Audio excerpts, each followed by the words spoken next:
Now let's have a look at rare gases, its composition, properties and utility. We have already learned that the rare gases or noble gases are helium, neon, argon, krypton, xenon and radon. Now these gases are present in very trace amounts in the air. That is, they constitute less than 1% in the air. Now let us have a look at some of the important properties of rare gases. Rare gases, they are generally colorless, odorless and tasteless.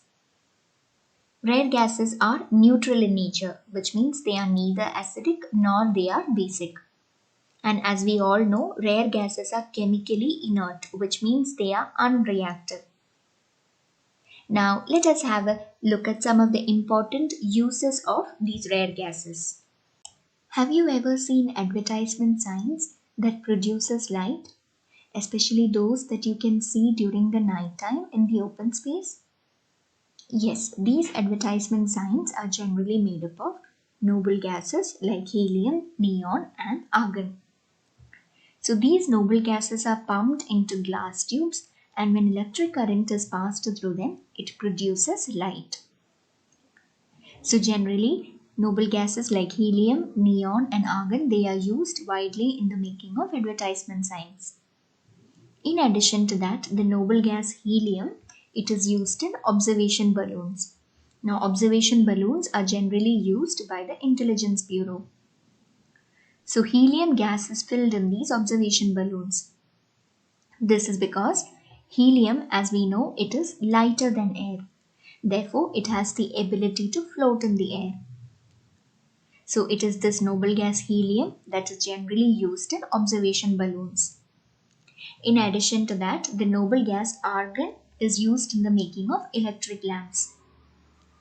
Now, especially in incandescent lamps where tungsten films are used, when tungsten film gets heated up, it produces light.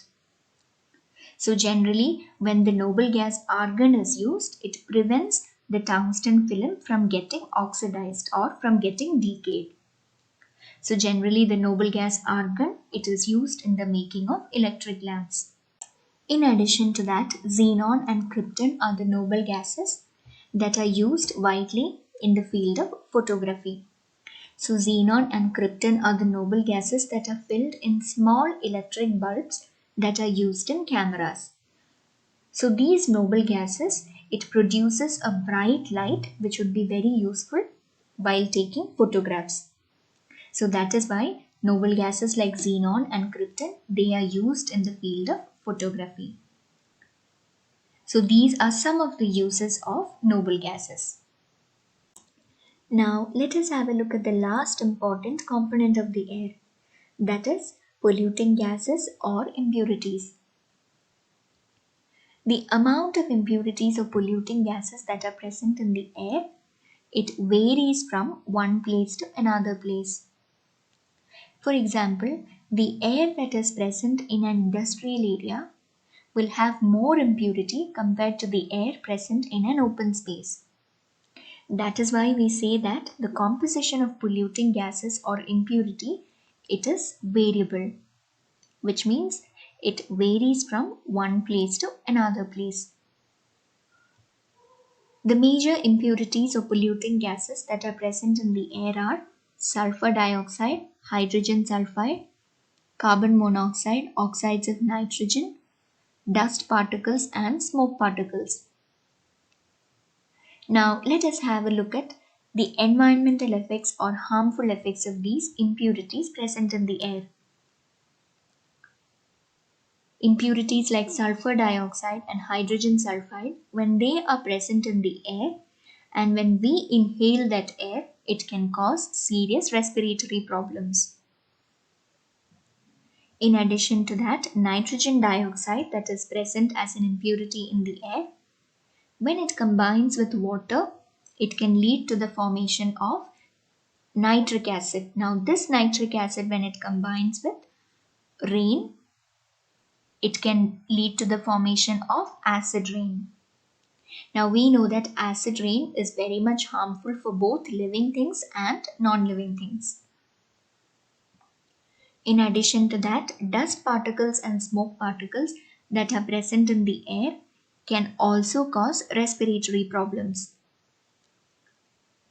In addition to that, dust particles and smoke particles can also precipitate rain. Now, when there is excess amount of dust and smoke particles present in the air, these dust and smoke particles will form a surface for the water vapor to condense. So when these water vapor condenses, it forms droplets of water. Now when these droplets of water will combine together, when they gather, it will lead to the formation of rain. So thus, when there is excess amount of dust and smoke particles, it can lead to the formation of rain.